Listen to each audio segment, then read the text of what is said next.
Hello, everybody. Happy Sunday.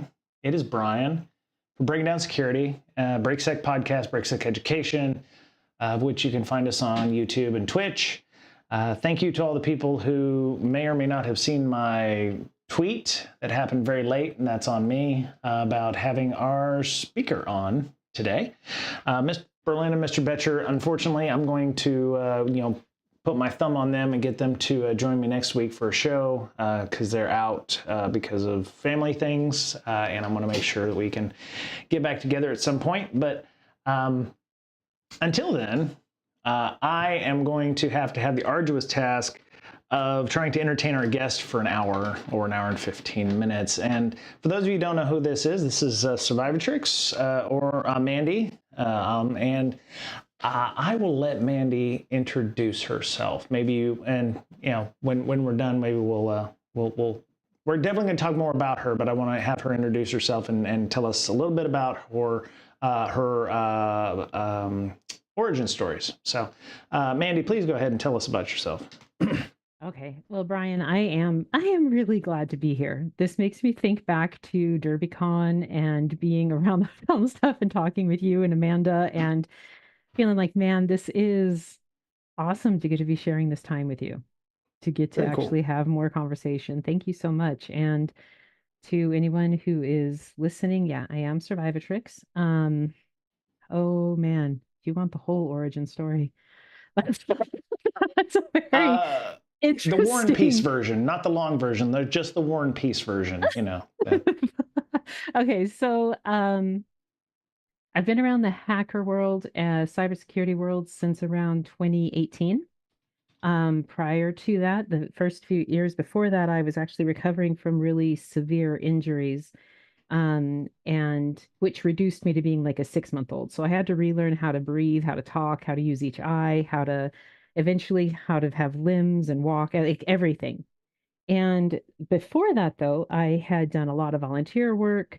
I had been actually a minister for a while, and I had always worked in construction related, I grew up in construction, my dad having construction companies, civil engineering.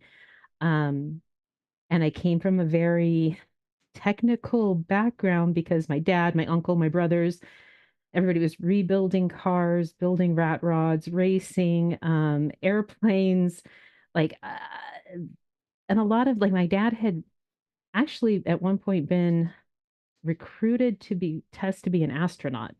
So he did like aeronautical engineering and stuff. And then my other uncle had worked for NASA on Apollo 9 and 11. And so I was very interested in all of that, but I also grew up very, very rural country. Okay. So very different, and really wasn't exposed to much that was technologically advanced, Right. even though I was very interested in it. I'd say that's a rough synopsis of my background. Okay. Very good. So in your current job, you wear a lot of hats, right? So maybe you can tell us a little bit about all the different groups you work for or work with, and how you got involved with Diana Initiative and Paul Security over there and those folks. Okay. Yeah, it's a wonderful, wonderful story. It's just very interesting. So currently, I am still disabled, from the various injuries, the strokes, all the things that I have. And then I am, and I'm open about this with people, I am diagnosed autistic and ADHD. And so there are differences that come up with that. And perhaps some of our audience and friends, some of our hacker fam definitely know that. I currently do executive interviews on behalf of Cyber Risk Alliance. So those are one-on-one interviews, usually at larger conferences like RSA, Black Hat, InfoSec World. That is absolutely fascinating to me, getting to understand, getting to speak with sometimes very, very, very educated, very knowledgeable, and people from a very intense, corporate worldview, which I don't particularly have. I didn't have that experience coming into cybersecurity, but I adore learning like the commonalities of how much interest we all have in doing things. Like I really do see cybersecurity and information security and a lot of the good-hearted people of our hacker fam, like I really see it as part of advancing society, not only keeping it safe and secure with like in our network traffic, in our PII and everything else, and providing real honest good right now while, bug bounties, like doing things that actually help secure medical devices, all of that. But I also see on the whole that I feel like it's an industry that is allowing mankind as a whole to move away from face-to-face violence, Right. like to move away from how we have for eons of time interacted as people. And I think there's so many very good-hearted, incredibly intelligent people that gravitate towards cybersecurity and information security. And so I do the things with Cyber Risk Alliance. I do co-host on Paul's Security Weekly, which maybe people have heard about, but I'm very honored to get to be with Paul Asadorian, Larry Pesci, some of our other co-hosts like Bill Swearingen, Josh Marpet, um, Lee Neely. There's quite a few like awesome people that get to come and hang out, and we get to talk about these deep, technical, awesome things. And again, interviewing people from the industry, the security researchers and the developers, and getting to hear just the brilliance and the absolute dedication and intrigue that I find in all of the people and how dedicated so many of us are. And so there's that. I am in the past I've been involved with especially B-Sides Las Vegas. Right. I was the founder of stand-up comedy at B-Sides Las Vegas, which Really? we plan to bring back. Yeah. Wow. Um, we did it like hacker stand-up comedy, Okay. and that was fantastic. Definitely looking to bring that back. I've been involved with Sky Talks as Sky Talks crew for since 2018, 2019, when I first ended up being around the hacker world or cybersecurity worlds at all. Um, I'm going to guess that your audience is familiar with Sky Talks. Oh I don't yeah. know if they aren't. Okay. So this year, I it was enjoyable getting to be part of Sky Talks now at B-Sides Las Vegas for the first time. And that is interesting how I ended up being involved there. But you mentioned Diana Initiative. And yes, Diana Initiative, I learned of again back then and was one of the first conferences I spoke at. The very first one was actually very large in part due to Amanda Berlin and mental health hackers. Yep. And the very first one I spoke at was DerbyCon with Mental Health Hackers Village. And I, for a short time, got to be a mental health hackers ambassador. And I loved that group. I mean, getting to know more people, finding really my hacker family through all of these organizations. Um, what else do I do? I mean, I do a few other things. So between speaking, technological meetups, researching, I love getting to explore the differences within not only the corporate side of cybersecurity, like the more black hat, polished Fortune 500, like that side of it, as well as the very more what I feel like I am was just you're a baseline hacker in life and you Right. gravitated toward technology or something ended up bringing you that way. Right. Um, so how I ended up around the hacker world, though, is a very, very uncommon story. And I'm happy to share that, but I will say that um, there just some content warnings, perhaps trigger warnings for Yep. those listening, because it does have to do some with crime, with assault, with a number of pretty horrific things that took place. And if you're comfortable with that, then I'll definitely go into more on why I ended up doing anything. If you feel comfortable doing so, we can definitely talk about that because Okay. But if you don't, that's fine too. I just think that it might be an interesting and a unique way of why people got into information security, or somebody might have a similar background and they'd be like, oh, you're just like me, that kind of thing. But Yeah. I'm completely okay with not, going that direction. It's completely up to you. No, I It feel is, good as they too. say, your show. So That's very sweet. Well, I actually do feel drawn to share some of it because I do feel that it helps people open their eyes into how or why the reality of hacker groups and ethical hacking have a very significant impact on individual lives and the amount of help that can come from just straight up hacker groups. So as I said, like I had worked full time construction engineering. Then in 2012 was when I had all of the injuries that put me into the hospital, was not expected to survive, and I spent like 3 years in the nursing homes and hospice care and hospitals. right, So that was 2012. By 2017, I was still mostly paralyzed. I could walk it somewhat. I had my service animal who was helping me, relearn to walk. I had really still major significant health and physical challenges. And I had around this time, I ended up with a roommate who was a really good friend. I viewed her as a sister. She would help me with, getting to doctor's appointments and stuff. Like I loved her, like it was very helpful.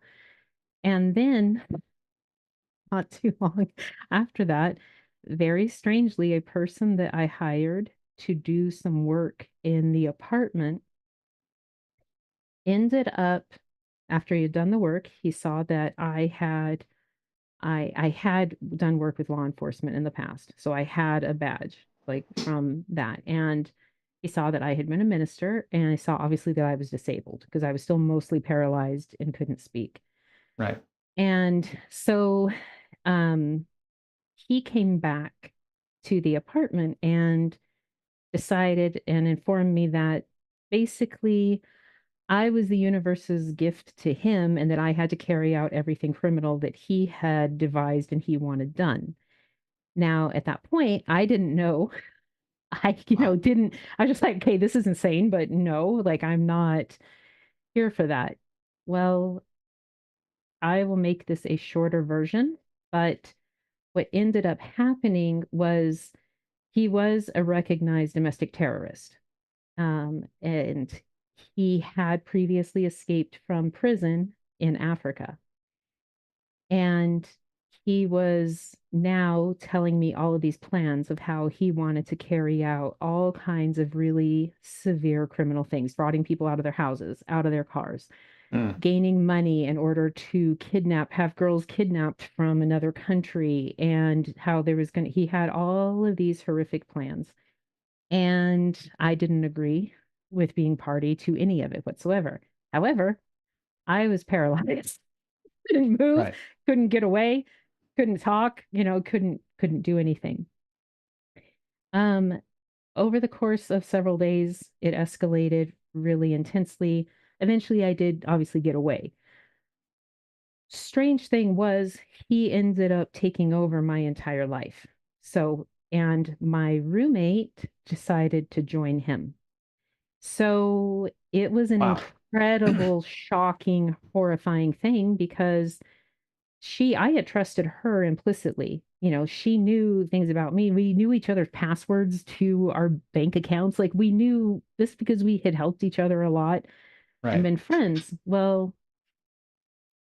then having this man take over, he completely commandeered the apartment.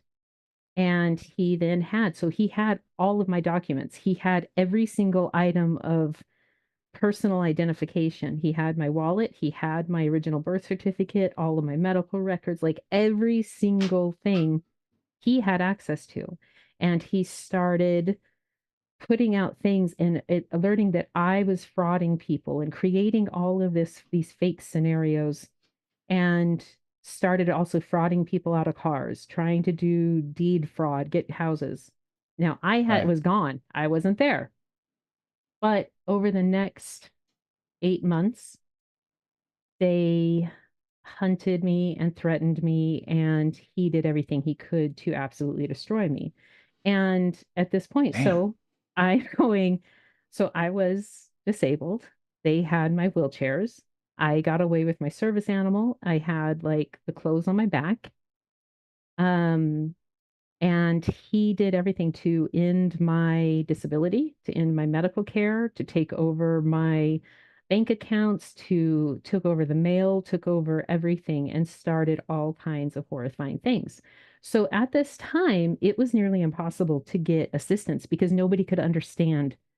When I would try to talk Right. into, I would talk to law enforcement, and it's like, well, we don't really like, oh, this is a domestic issue. And I'm like, no, I don't know this guy. This isn't a boyfriend. This isn't a Right. husband. Like, no, this isn't a domestic situation. So, over the months, as it went through different states, as I moved from safe house to safe house and had to try to figure out how to get identification without having any of my documents, how to get, to go forward, I ended up in Las Vegas. And mind you, like the police, the law enforcement agents, they would tell me, "Okay, you need to be non-traceable. You need to Right. be utterly like off the grid." But we don't have resources and we don't know how to tell you to do that. And we don't have anybody that can help you. So you just need to go and do that. And then being told by law enforcement that, well, you need to go to the shooting range and make sure your accuracy is good. And you need to expect that every time you walk out the door, you're going to be shot. Wow. So this was like, okay, trying to cope with all of those things. I couldn't figure out a way. And mind you, at this time, I was still trying to relearn to read. I was still trying, and I could only use screens maybe an hour a day before my neurological system would shut down. And so what I did was I tried to look up help, and I'm like, okay, maybe there's a meetup group with like tech people that can help me. And what I found was a hacker meetup group. And so I walked into that hacker meetup group and I asked if I could go on stage. And they said, okay, which is very kind of them. They didn't know me at all. And I Right. had no clue. I don't know this world at all, but I needed assistance. And I also could not talk about what was going on at that time. Thankfully, when I went up on stage, I told them about how I had had all the brain injuries and how I had created, this is funny, I had created a binary operating system with my tongue because it was the only thing I could control for a long time. Like after all the injuries, the only thing I could control was my tongue. I couldn't feel or control anything really but on my neck. And so I told them that and it was honest. I was like, I think there's a lot of things with how vulnerabilities and exploits are figured out in networking and in cybersecurity that kind of overlaps with how I had troubleshot my neurological system to help my recovery speed up. Thankfully, the hacker group was like more than willing to start answering questions. They were very kind and supportive. They didn't know about the legal stuff that was going on at that time, but because of that, I could start getting more assistance with like adaptive technologies or things that I could potentially use, plus understanding how do you do fully encrypted messaging? How do you do communication when you need to not be known or need to not be found and your location needs to be obfuscated and you need to do all these things? And I don't know how to do that. And so that is what spurred me into being around the hacker world at all. And then starting to learn and understand, like, oh my gosh, this community is really fascinating, but also incredibly helpful. And so I went then, like, there's a lot of very interesting stories of how things went. But that is a summary of why I ended up around the hacking world. And it's it's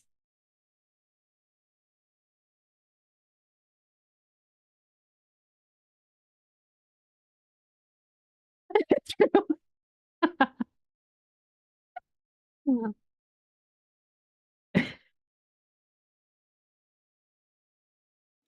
I muted myself earlier because there was some traffic. So to reiterate, yes, excellent content. As you know, as local hacker shops, you know, are always starving for speakers. So it's good that you were able to get up there.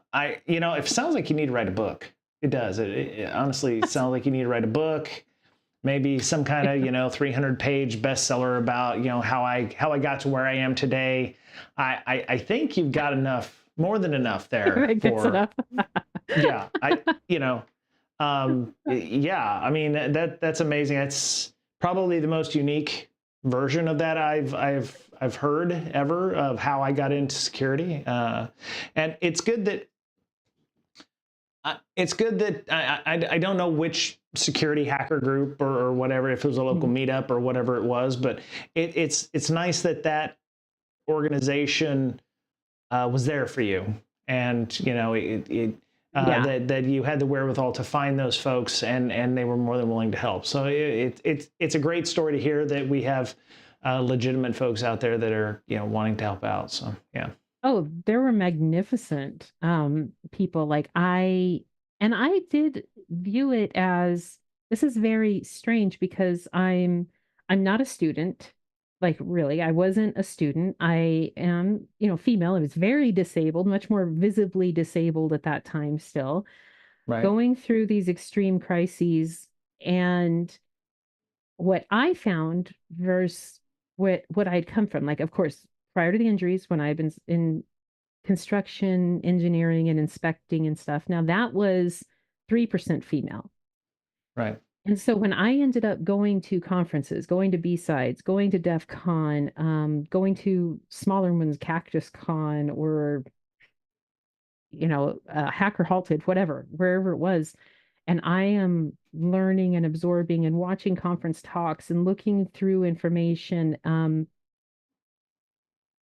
I found it like, oh my goodness, guys, do you understand like what you are doing and how supportive and caring and just beautiful it was, that what I saw from a lot of, especially the guys in the community, and that it was 25% female instead of 3% female. I took that as like, wow, this is really cool, because that's a this is a very young industry. I see a lot of potential for growth, and I see it's very different. Like, yeah, things are changing all over the world or in our society as far as inclusion and as far as diversity. I do see, yes, there's room for improvement, but there are Right. big strides being made. And at being at such a tenderly, absolutely vulnerable and terrified state, and finding like, oh wow, there are like this many, that, and that hacker group that I went to first was called Shadow Syndicate in Las Vegas. Okay. And also shout out to Sin Shop, which is the hacker makerspace in Vegas, Henderson. Um, and Shadow Syndicate is basically disbanded now, but shout out to Oh, Colin and Alex, because they did amazing. And I'm still in contact with a number of people from the group. Um, I adored them. Like I adored that they were so willing and knowledgeable and understanding and accepting, and really through that, through being around the cybersecurity world, actually really helped my mental health. It really helped me survive and navigate things that nobody could help me with, that nobody had experienced. right. And eventually, like through that, I found people that had been psychological warfare operatives, or who had been through really intense situations, and they were able to provide other emotional and mental and psychological support that I didn't know I needed. Right. And there's, I can't really get over saying how much beauty I see in the hacker groups. And if people who think that, oh, well, you know, I'm just over here, I'm I'm in the SOC. I don't do that much. I'm over here. Like, I'm not really that important. And I'm going, you guys are brilliant.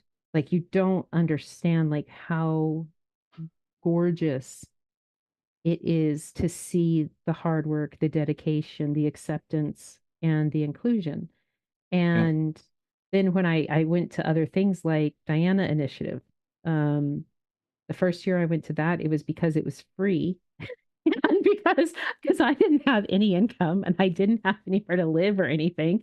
So I would go, and I I don't want to keep gushing over this, but I do find such extreme value in the community-based side of the ethical hacking world. And I I do. Go ahead. Yep. No, I completely agree. I think I think that a lot of the good is there's that, 9 attaboys is ruined by 1 oh crap, that kind of thing. And I Mhm. think that we have so much good that happens in our community and in so many different ways, whether it be, helping someone like yourself out of a difficult situation, or just spreading knowledge and what have you, that, sometimes we forget that, there's a lot of good being done in the world by hackers. But, Yeah. they're the true hackers instead of, bad actors or ransomware actors, or what have you. So no, I completely agree with everything you just said there. So yeah. Yeah. It's I feel like it's been such a gift in a lot of ways. And then there's the education stuff that was available. Like, there's so many options for education. Oh yeah. Um and the different groups I do end up working with, like Sky Talks or the Diana Initiative, and to some degree even like Pulse Security Weekly, and the people there, it's like I really want people in the community to also understand the good that they are doing all day, every day, whenever nobody else is paying attention. Um, I adore getting to see people, whether they are C-suite or they are, you know, an independent security researcher that has never really done anything in the corporate world whatsoever. But I feel very grateful. I would even use the term blessed. I guess, like, blessed that I got to kind of get injected into this world, and in such a way that my own neurological differences, which were there obviously pre-injuries, but then coming in as a fully disabled later in life, I guess it became a career change, but I wasn't around it because I was choosing, like, this is my next path in life, right? Right. Um, I I feel like, kind of like trial by fire, I got to see firsthand a lot of the amazingness of individual people in the community. Um, Very nice. and then the incredible, like, I adored once I went to DEF CON, when, my first DEF CON that year, and going through, and I'm like, are you kidding me? I get to go over here and learn about quantum computing. I get to go into biohacking and do this and this and this. I'm over here in lockpicking, and I'm over here in physical, like red team, whatever, learning all of these different things. Like, are you kidding me? And I get to be as like my own self. I get to be here Right. either as I have an ongoing joke with my brother. We call it, this is just to me, this is no slight to any other person that has any difficulties, but I call it with my being enfeebled. So, depending on And the severity of the okay. severity of my enfeebledness, Right. I Right. was still aided. I was instantaneously helped by goons. I was instantaneously given help and care and guidance and freedom.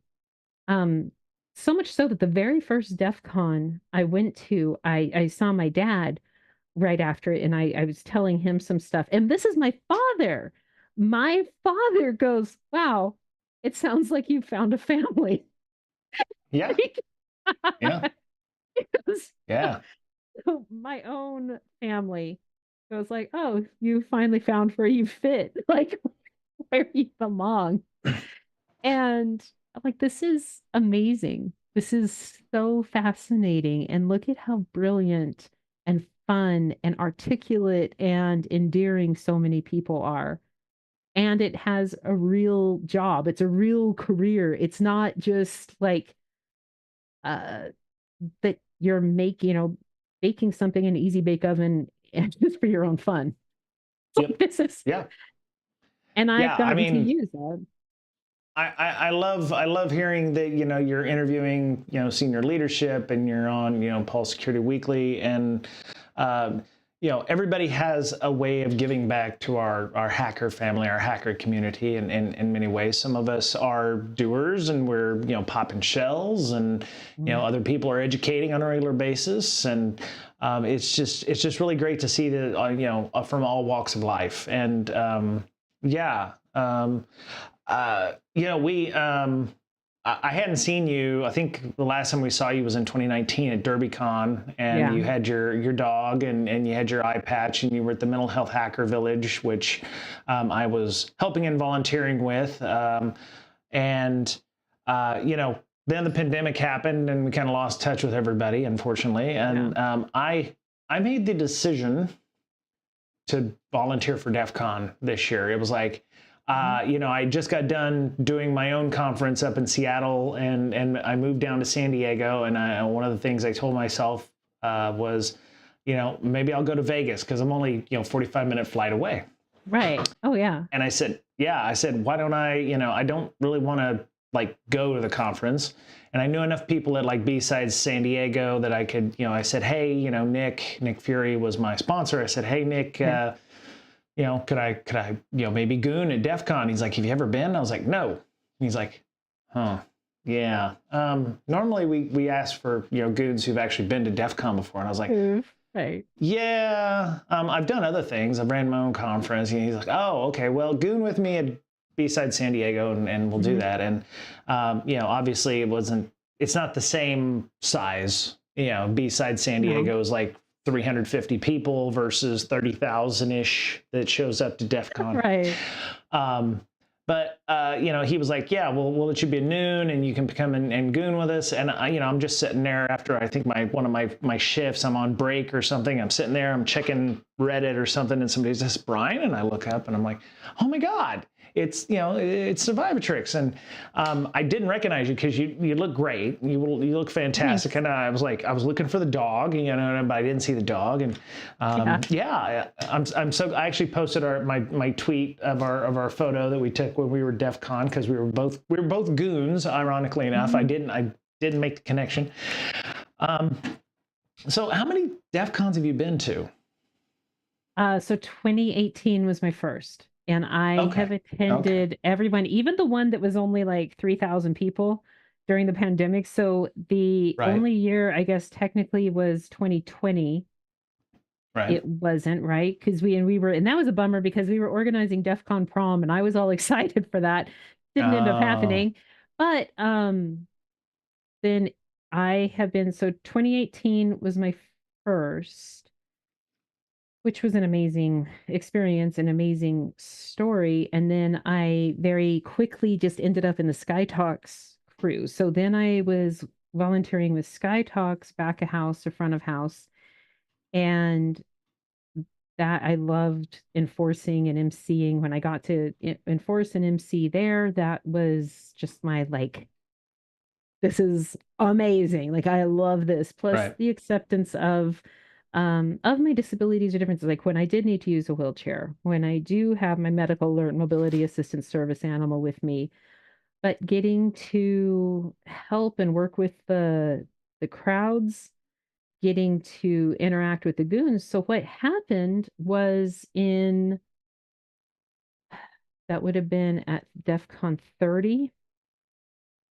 So I was there every year, even though the tiny one where we had to register and show our immunizations and stuff, the one where it was like a tiny little DEF CON. But I wasn't gooning. I was still more around like the Sky Talks crew and B-Sides Las Vegas, volunteering there, running things, whatever it was.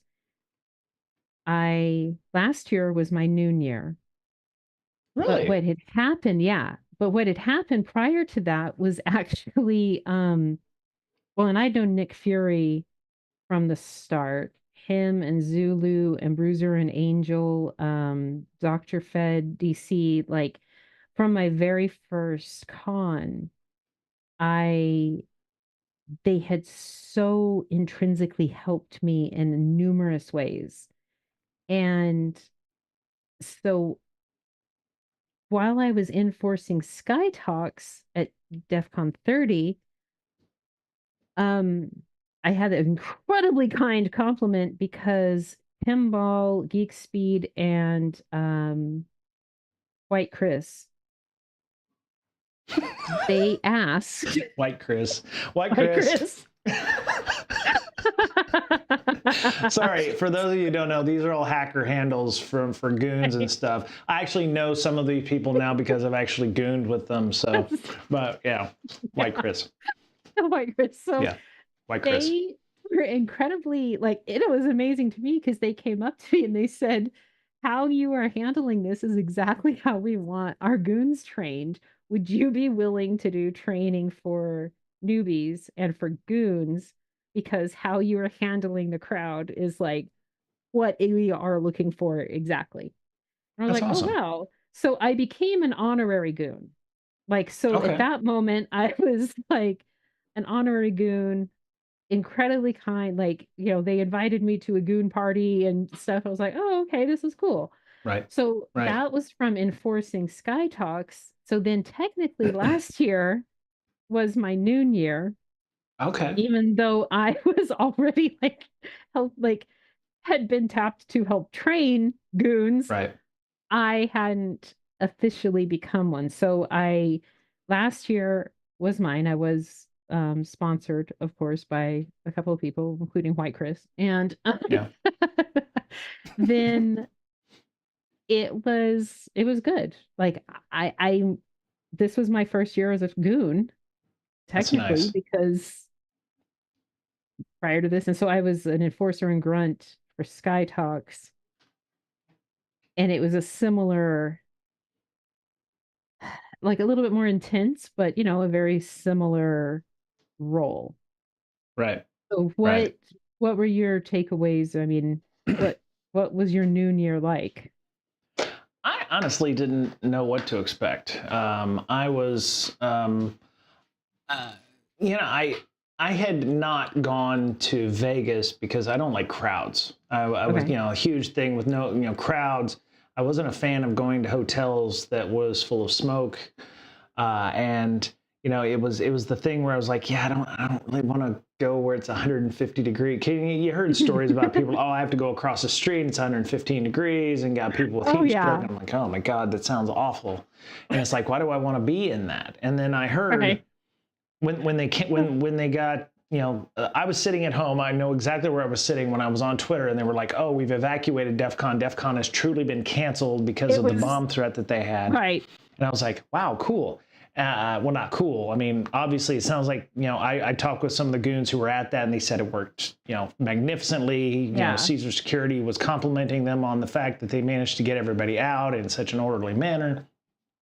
And then I found out, like, a couple of months after that one, that they're going to have a new venue because whatever reasons, I don't know, and I don't care. It was fine, whatever. And, they're going to have a thing in the Las Vegas Convention Center. And I was like, well, okay, well, it's, I started doing some research, and I was like, wow, that's a really, really large facility. I said, I bet they're going to need some new people and some new volunteers. And I was like, why don't I just freaking volunteer for that? It's like, I'm in San Diego now, so it shouldn't be too big a deal for me to get to Vegas. Right. Instead of like a 2.5-hour flight to from Seattle or what have you.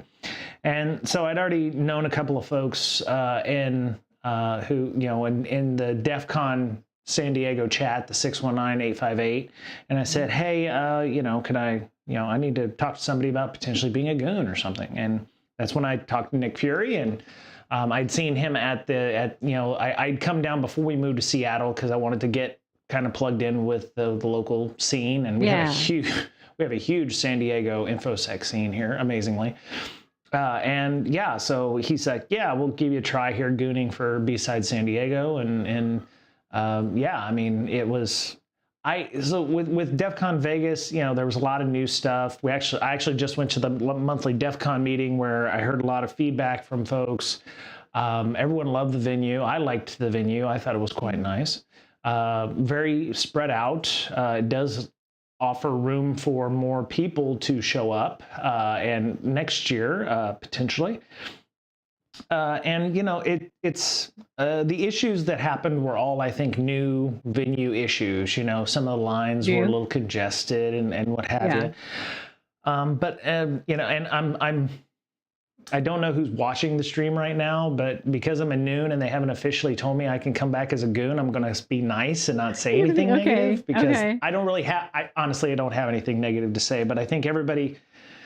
I think it's just a really great organization, and if you've ever, you know, gone to DEF CON and you're like, the goons suck, whatever, there are so many goons, there's so many people in the back end that aren't getting to enjoy everything that you got to enjoy as a DEF CON person. You went for 4 days, 32 hours. Right. We only get to go when our shift is over, or there's even some folks that don't see any part of the event except opening and closing ceremonies. And hell, I didn't even get to see the closing ceremonies because I was monitoring like the second floor to make sure that people got out of the building. When you're shutting everything. Exactly. Like I'm still waiting for access to all of the stream content, because no, I didn't get to see any talks really. I didn't, you know, you don't get to like be part of it in that way, like being a human attendee. But there's a lot of amazing experiences I had, like last year being a noon and this year being a goon. It is still so rewarding. And I find that interesting to find out first that it was your first DEFCON, but also that that was your first experience, because now here's something else that's funny. Like I did graduate from high school in Las Vegas. And though I moved away a few years later and I wasn't there, I did, when I was really young, hear about DEF CON going on. And I thought back then that I thought that because I was a girl and because like that I wouldn't be welcome there, like that I couldn't go. Right. Like I thought that I just, you know, I'm just a nerdy girl, like kind of preppy looking, like I'm not gonna be, I can't go. But what I did, like a freaking creeper, was I did go to outside of DEF CON and like watch the crowd, like watch them. So that would have been like DEF CON 3, DEF CON 4, something like that. Like, you know, back Alexis Park days, right? Alexis Park. And then there was this other part where I'm still not sure what year it was, but I was then also like at Fremont Street, and it kind of followed like this huge contingency of hackers to Fremont Street, but I still never really interacted with them because I was too like nervous or strange. I don't know. I just didn't think that I could. So I can say, well, in a way, I was kind of outside some really early DEF CONs, but I find that interesting. Like if you've only experienced it now from the noon side, and there are a lot of people who don't get to do any of the events. You don't get to be part of the contests. You don't. Yeah. And I like going to talks. I do. And I like getting to participate in stuff in the villages. But I find it very rewarding to volunteer and to learn and to help. And there's a lot of very interesting situations that come up. So whether you're responding to a medical need, last year we had quite a few dog on dog violence things that happened. Like there was, you know, a person with a gun. There were other things that went on. You're trying, like, who knew? Who knew that last year I was going to get to work with Secret Service? Who knew that I was going to get to learn these other things and genuinely help people?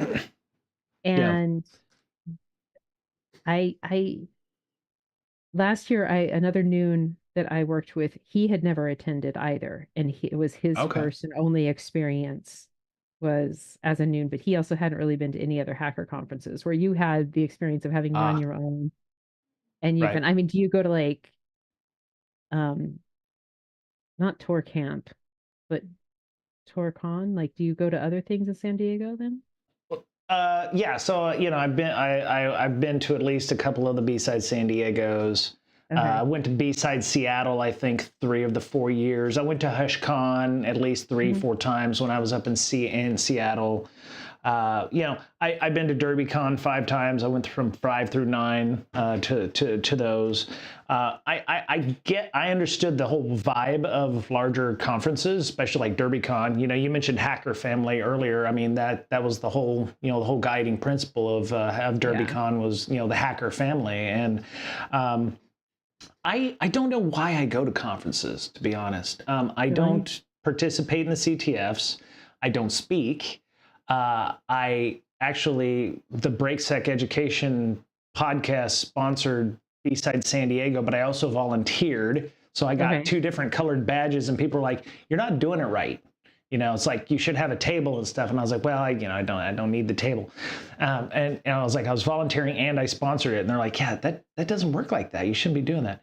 I actually Like, don't go to the conferences to do the conference things. So going to okay. defcon for me, I wouldn't say I missed a ton of stuff, because after my shift I would mill around, I would look at what Mhm. people are doing in the conferences and stuff, and I could hear some of the talks going on. But I was like, I didn't bring a laptop with me, so it's like I didn't do any No. CTFs, so I'm No, not doing any of the exactly. soldering and all that. And it's like, and it's not because I'm overly paranoid. It's just I don't want to carry a damn laptop around with me for 5 hours on my shift and then try to figure out what was going on. So it's like a lot of folks are like, why do you even go to the conferences? I'm like, that's a very good question, but I think Good my question. my my Yeah. thought is to soak in the ambiance, to help out or give back to the community in some way. In this case, I don't want to say I'm being a goon to make sure that somebody else can go to DEF CON, but it's like they need volunteers. They need people who will help, who Yeah. maybe won't make things worse than they already are, which I think I did okay. And if I enjoy the conference in my own way. I really liked going to DEF CON. I thought it was great. I got to see a lot of people, even people I work with, and then just some Yeah. people I haven't seen in forever, like Rando and a bunch of other folks. And it's Yeah. just really nice. It's just really nice. I agree because I feel like I took kind of a similar thing. Like I'm very grateful that before COVID, I got to go to, I did speak at some other like B-Sides DC, Hacker Halted, RVA Sec. Uh, I got to attend, I volunteered at Circle City Con and at, oh my goodness, I don't even know. Like I feel like I volunteered at quite a few. I got to do quite a lot and the same. Like I can't because it's not like I am being paid by a company other than now, like when I am going Right. to on behalf of Cyber Risk Alliance, and going to larger conferences, then yes, it is part of um there's a corporate need to be there. Right. Otherwise, the rest of them, I'm like, no, I'm so excited to go. Like this weekend, I was really upset because I had made overall pretty firm plans to go to ResetCon, which was a brand new conference going on in Savannah on the East Coast and heavily Oh. influenced by ShmooCon. And since Shmoo is going away, Right. I was like, man, I really want to go there. Plus, it was a technical conference focused on critical infrastructure and IoT. Right. So it's funny, I can't really describe to people. I'm like, no, I have such a desire to be there. Like, I am so drawn, whether it's learning or, yeah, I would like to do more CTF, but a lot of times at the conferences, no, I don't want to just sit for 8 or 12 hours looking only at my laptop. Like I want Right. to also interact, but it Right. does fill kind of a different need, a different desire, or like a continuity of community and belonging. I'm not Right. sure what that is, but I do love getting to help support, volunteer, I was really happy that like last year we were able to get grant monies for Diana initiative to go forward That's with awesome. other programs. Like I love that there's so much to be enjoyed and to be part of. Right. Um, so I feel like I can respect that and probably kind of the same because it's not like I came to DEF CON or B-Sides or any of the other conferences because, oh, well, it's my job and I have to go do it. Right. Right. Right. It wasn't like Yeah. it never. I'm actually envious of the work that you do with the the Risk Alliance, where you're interviewing people at RSA. What kind of I want to say how do you get a job like that, because I mean obviously there are jobs out there that exist for that, but yeah, are they more like, we joked about between two ferns before this, but is it like a Right. very formal interview process, or is it like, what do what is the vibe like for those things? Is it like this, or is it like, serious voice and oh, tell me more about how we can synergize paradigms with artificial intelligence blockchains and whatever. It's, it is way more the latter. Like it's way more Oh, of like um not quite between two ferns. I think there's some like, so if you're talking about like when I'm interviewing a guest, and it's a very different world to step into because now all of a sudden you have back-to-back interviews. The interview okay. itself is 15 minutes. They have it's a different world because you step into that and it's, well, this is a Fortune 50 company that has you're going to contact with their PR person, Mm, their handler, you have the vice president of this, the person of marketing, this person, this is the CISO or the CTO or the CEO or um whatever, and they're going through these different series of fundings, or they've done this, or this is what their research is, or this is the report. And then you have some that are coming up, they're like, well, we want this interview to be more thought leadership. You're like, oh, okay. okay. So we're gonna do that. Like now, and some I'll ask like, can we go more technical? Because um it's a very fast pace. So Right. it can be daunting because it is much more like what the approximation I have gotten that, say, like a morning news show Right. is going Right. through when you're bringing that on, because we have a studio that's set up, we have the AV guys, there's the teleprompter, you have this, there are certain marks you have to make, there's certain times you have to Yep. follow.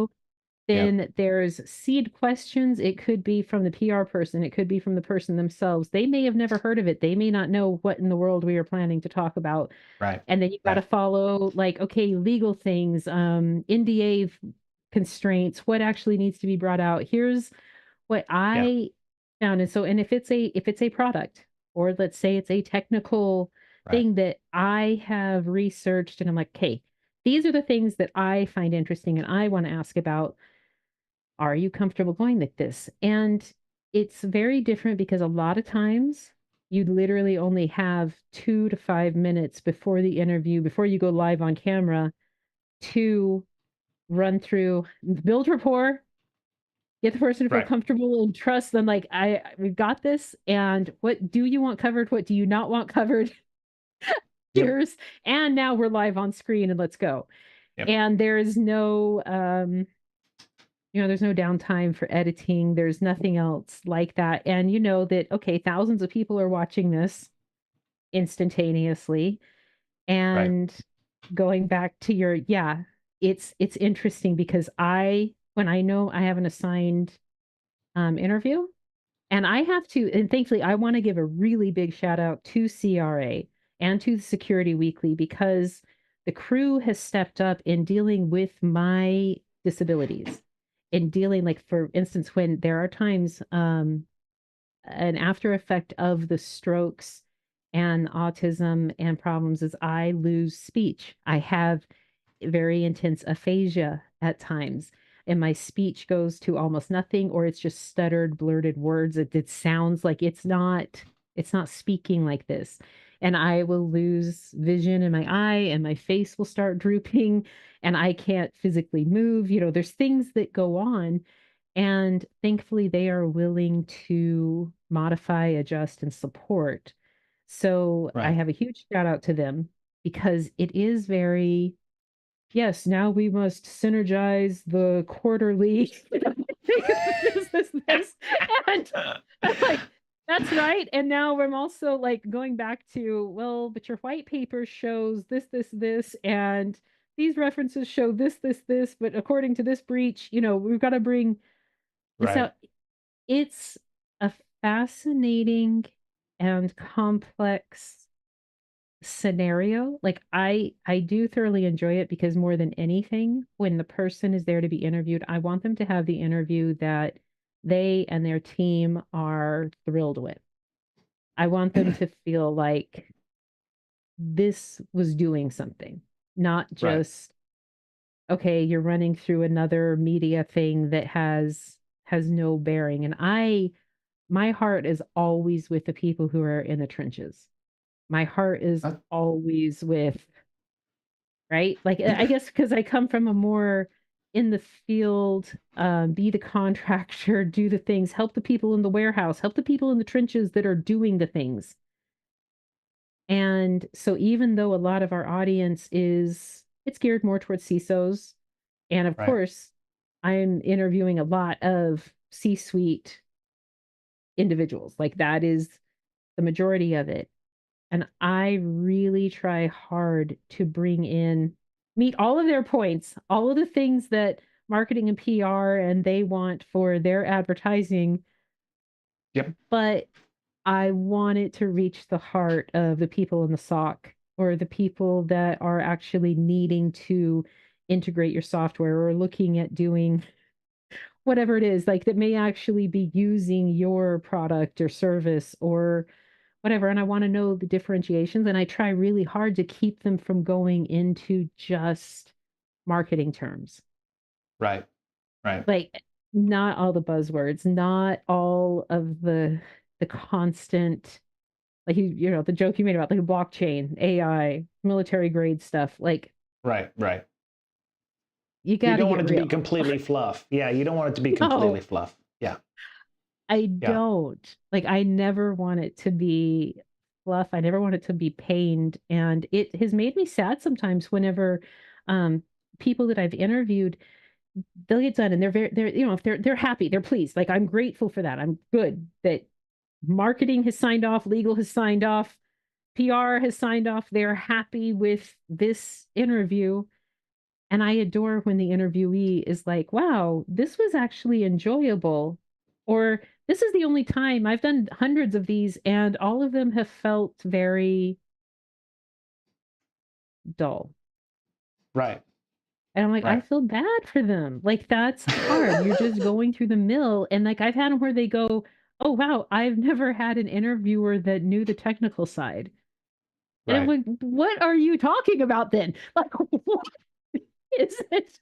So you're just having to painfully go through very blank interviews all the time? Oh I yeah. Oh yeah.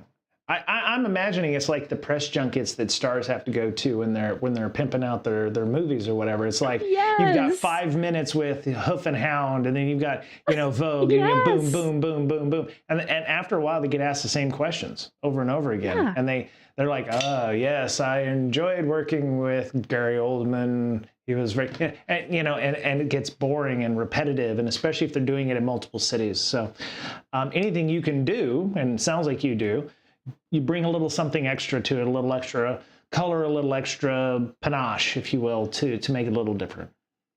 Thank you. I mean, I really do enjoy it. And it's not a full-time job or anything for me at this point, but I really do enjoy the instances where I get to do that. And I I also love getting to see the mental acuity of a lot of the people, especially like the CTOs, CEOs, founders, getting to find what they are passionate about in Oh, the product or the service, like getting right. to figure out like, well, how did that come together or why like, and there's some products and when I'm going through the technical things or I'm reviewing it and I'm learning, there are things that I get genuinely excited about. Right. Um, and I love when you get to share that kind of enthusiasm without it feeling like it's an infomercial, Nice. right? That's very good. That's very good. Um, so your interviews are they on the Cyber Risk Alliance website? People They wanted are. to see what they're about. Okay. Okay. Yes, if you look up CRA TV on YouTube, you can see the Okay. playlists of like all of our interviews from Black Hat last year, from RSA this year, from Black Hat this year. You can also look at scmedia.com Mm-hmm. or at, yeah, if you look at, was it, sorry, I can't remember the exact, if you look up Cyber Risk Alliance and on YouTube, you can search CRA There it TV is. Black Hat 2024. Okay. Um, and then the interviews that I do, like, or with the other hosts, there are other hosts that do the Right. on-site interviews. Then they also get played with other parts of Security Weekly family of shows. So Oh, like very if cool. it's something like if the product or the subject that we discuss applies more to enterprise security, then that interview will also get played on Enterprise Security Weekly. Okay. Um, so with the Security Weekly family of shows, Application Security Weekly, Enterprise Security Weekly, Business Security Weekly, Pulse Security Weekly, which is more security researcher side, Yep. and then there's Security Weekly News. Right. Uh, they will get placed. You could also look at it that way. Right. But if you search my name, Mandy Logan, Okay. and I'm excited because I will get to do plans to do interviews at InfoSec World, which I've never been to Very before. So I'll cool. be at InfoSec World, and then I'm getting to host Octane in Las Vegas in October, which is Okta's Wow. own conference. Yeah, I heard about that one. Got to go. We have a few folks from my real workplace going to Yeah. that as well. So yeah. Oh, Yeah. cool. Oh, good. Well, tell them to come over and say hi and meet me. I'm really looking forward to that. Obviously, I've never been to Octane. I don't even know how Is long there they've had it, but so DefCon doesn't have a dress code per se. Do you have to have a dress code for like RSA? Or are you in a suit? Are you in a nice suit or something like that? You got you dress to the nines because you're technically interviewing CISOs and CEOs. I mean, you can't just walk up in there with your DefCon yes. shirt on, your goon shirt on, and No. Like well, and in some ways you could. I would say there are ways where because I had like I'm like, well, if I wear a black hoodie, like it's not ah, immediately off. Like, it's right, kind of right, understood personally. Now, and with the prior hosts, shout out to all of the other hosts that have done the in-person interviews, like Matt Alderman and Paul Asadorian, who did them for years. right. Um, and of some of our other Jeff Mann does fantastic. Jeff Adrian Mann. Sanabria, Jeff Mann, Yep, yeah, yep. Adrian Sanabria. Who else has done some? Lee, I think Lee Neely has he? Um, yeah, some of them definitely more willing. They show up in t-shirt and shorts, Wow, and that must be um, nice. right. And then I do tend to dress up. I tend to go more corporate business appropriate. Although it's funny because I still have to wear protective headgear. So there are Right, times like if you see me, it's like, yeah, I may be all dressed up in much more corporate business dress, all this, but I am wearing a protective headband and an eye patch. And it's right. a little different than most people show up for work, right? That's okay. Different is definitely good. If everybody looked the same, then we'd all just be, automatons or whatever. So, yeah, it's good. That's good. Well, that's awesome. Yeah, that's that. Wow. Yeah. So, I bet. What is there anything that does the travel give you any kind of issues when with your difficulties that I mean is travel the biggest problem I think you have with conferences and traveling, or is there something else? Well, sometimes just the overstimulation. So being at the Okay. conferences Okay. themselves, I've made a lot of progress since, since like I saw you at 2019, like you were saying from Right. DerbyCon. Right. I've continued to make a lot of physical recovery. I've found That's some awesome. other things that need, and I'm working toward actually having brain surgeries, hopefully sometime in the near future, and hopefully that'll resolve even more of the issues. But there's things that either bring out the deficiencies much more quickly or that compromise my neurological system more quickly. Travel is very complex. Yeah. Um, the stimulation, all of the prepping for it, the many hours of travel, having my service animal with me. I still most of the time travel in a wheelchair for safety and Right. because I do lose ability. Now, on the other hand, there's other days where I do, working on Olympic weightlifting and I jog and I do, I dance. And then there's the days where I'm completely paralyzed, can't move, Right. can't speak. So thank you for asking. Travel is very complex and usually, and this is another thing that I appreciate about the Diana initiative, about Cyber Risk Alliance, like understanding that I literally do have to rest. So I will get there like a 1 to 1.5 days ahead of any of the rest of the crew because Right. I have to rest and then I ask like that there are production assistants. The good thing with a lot of conferences was because now I knew the organizers or the Oh yeah. on-site medics, or because I know the security details, like I can tell them, okay, I'm going to be here. If I Right. lose speech, you know what to do. If I ended up needing to go here, you have access to all of these things for me.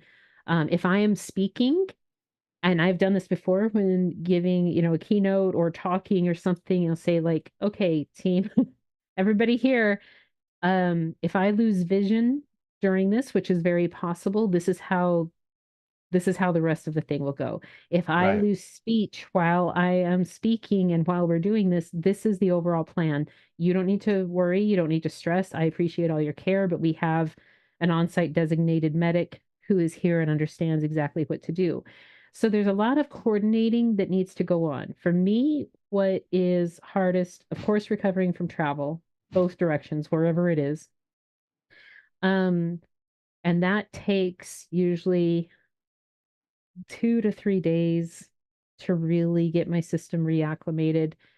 Um, the others things can be just literally overstimulation at the conferences. Yeah. They're just trying to do so much. And sadly, like there's a lot of dinners and parties and awesome things that I don't get to go to because I Right. can't systemically handle it. Um, those things and the lights, sound, Oh yeah. those are complex. Yep. Um, otherwise, there's been a lot of years, and the first few years I was at DefCon and any other conference, I would literally I'd be having my hydration pack on, and I carry a towel with me everywhere because the number of times that I would have to lay down on some random hallway somewhere and lay there until my neurological system would function again was very high. There's been a Right. number of conference talks that I watched laying on the floor in front of the stage because I wasn't physically capable any other way. Right. Right. And that stuff can be kind of hard because you have to be very firm in yourself and not care what other people think Oh or yeah. say. That's right. That's right.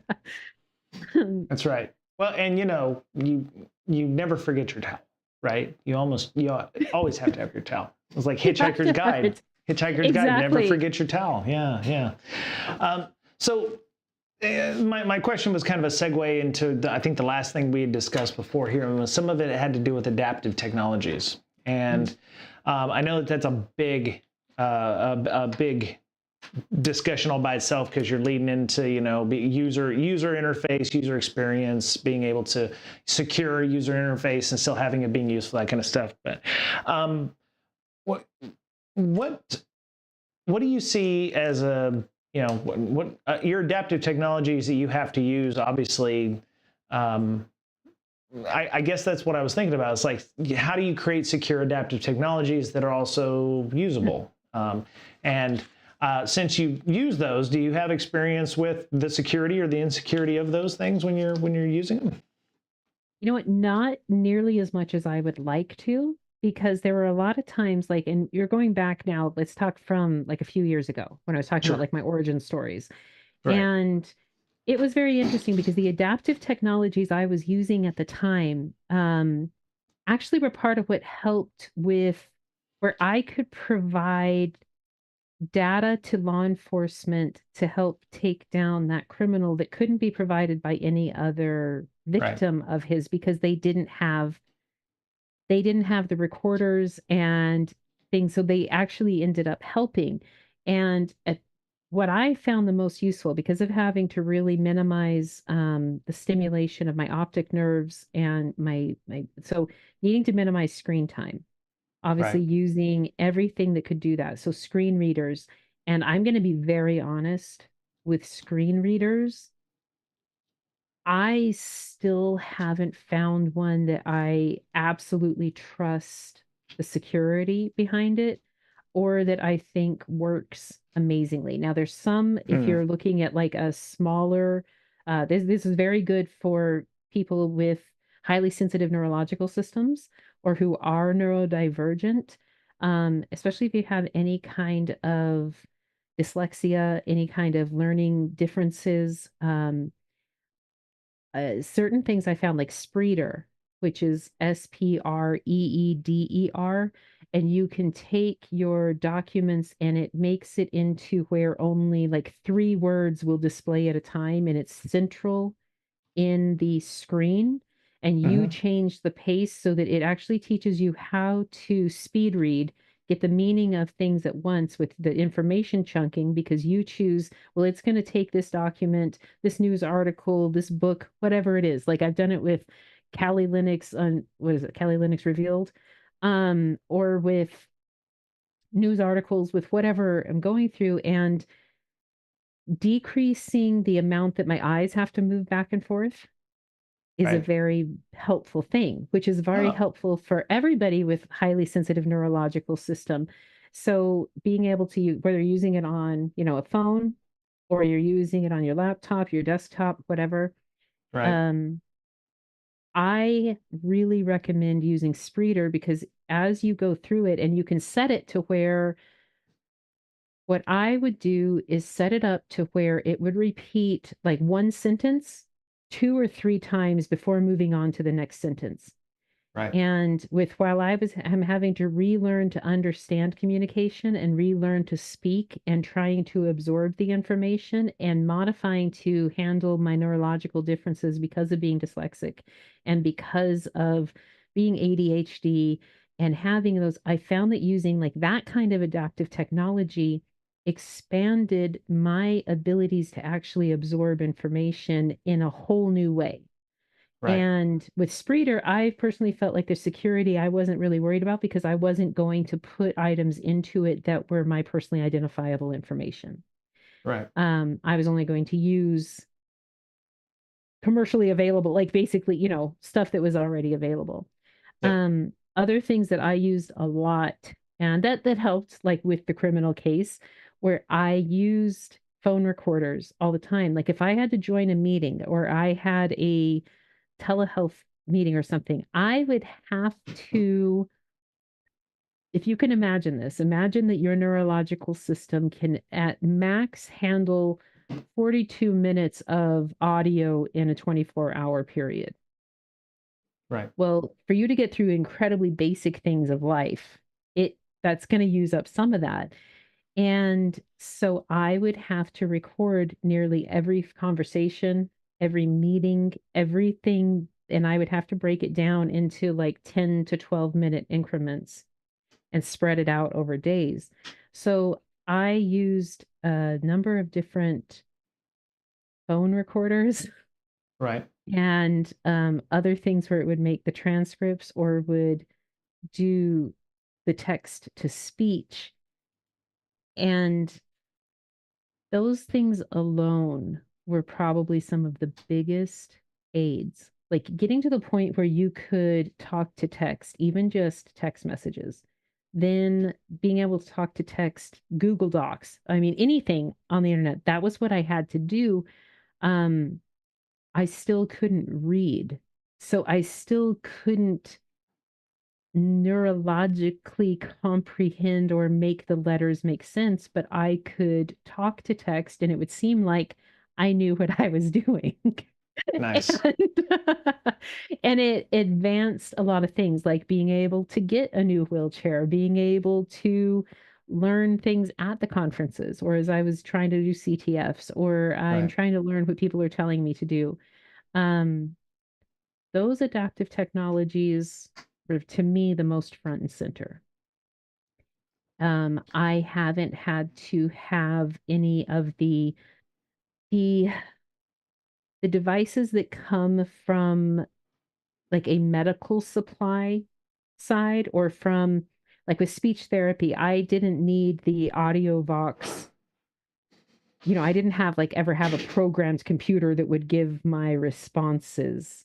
Right. Have you seen those Right. like where people with Hmm. it really advanced cerebral palsy, are using a programmed Yep. page. Otherwise, going through tablets, to me, for security and the ease of use of using a lot of adaptive technologies, I really found Chromebooks to be something that I tended to because this inherent security with the Chrome OS being higher, and then the adaptability of a lot of things within the App Store, and being able to then contact developers and find out more about security, or contacting them and say, like, no, I want your white paper, I want your research, I need to know how this is handling. Being able to do those things were to me some of the most helpful.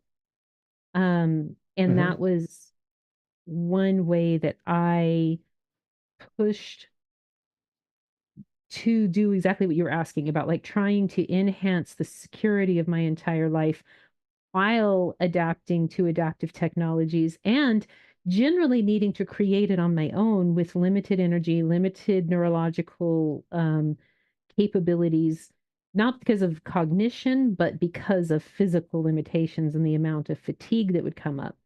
So I'm trying to think of like other adaptive technologies. Others, I mean, wheelchairs, like that kind of stuff, but that's adapting to a mobility device. Right. And I'm trying to think of what else has been extremely helpful.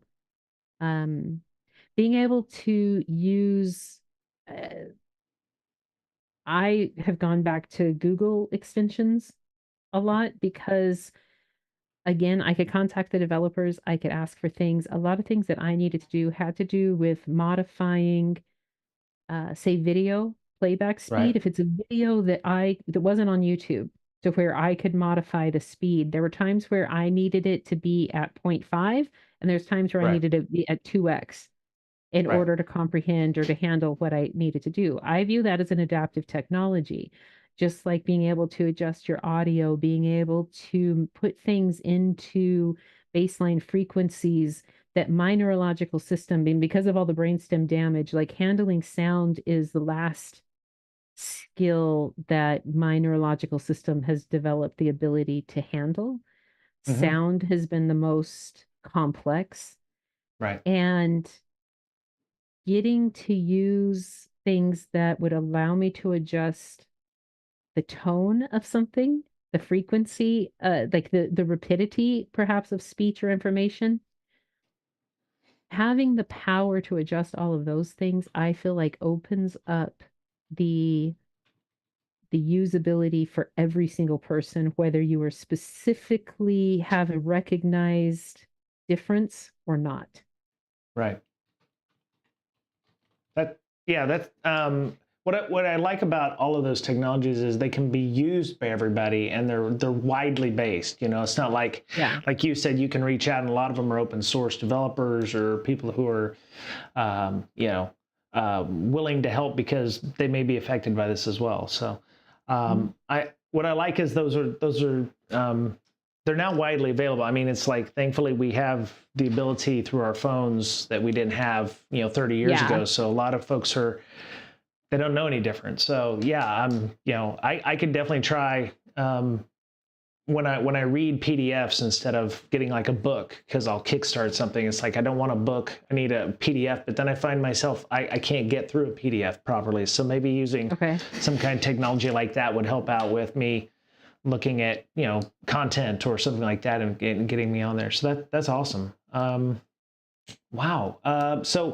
I know I said about an hour and a half, so Okay.